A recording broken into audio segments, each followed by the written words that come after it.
ব্যবসায়ী 120 টাকা পার কেজি এবং 220 টাকা পার কেজি দরে দুই রকমের চাল কিনলেন।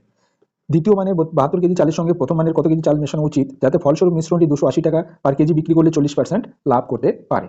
ঠিক আছে, তাহলে এখানে এসপি দেওয়া আছে আমার 280 টাকা পার কেজি, লাভ আছে 40%, তাহলে সিপি কত? সিপি হবে আমাদের 280 ইন্টু 100/140।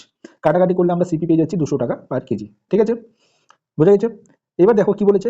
প্রথম ধরনের যে চাল সেটার দাম হলো 120 টাকা কেজি, 120 টাকা কেজি ধরলাম এক্স কেজি নেওয়া হয়েছে, আর দ্বিতীয় ধরনের চাল হলো 220 টাকা কেজি 72 কেজি নেওয়া হয়েছে, by x plus 72 equal to এর দাম হলো 200, হলো অরিজিনাল সিপি। এখান থেকে এক্সের ভ্যালু আমাদের সমাধান করে বের করতে হবে। তাহলে এক্সের ভ্যালু যদি আমরা সমাধান করে বের করি তাহলে আমাদের আসে 80 into x equal to 20 into 72। তাহলে এই কাটাকাটি যদি করি এখানে তাহলে আমরা 4 দিয়ে 72 কাটলে 18 18, তাহলে এক্স ইকুয়াল টু 18। ঠিক আছে, ক্যালকুলেশনটা তোমরা করে দেখো। এই সম্বন্ধে ডিটেলসটা ভিডিও তোমরা এই চ্যানেলে পেয়ে যাবে, তো চ্যানেলটাতে অবশ্যই তোমরা ভিজিট করো। অপশন নাম্বার সি হচ্ছে আমাদের এখানে সঠিক অ্যান্সার।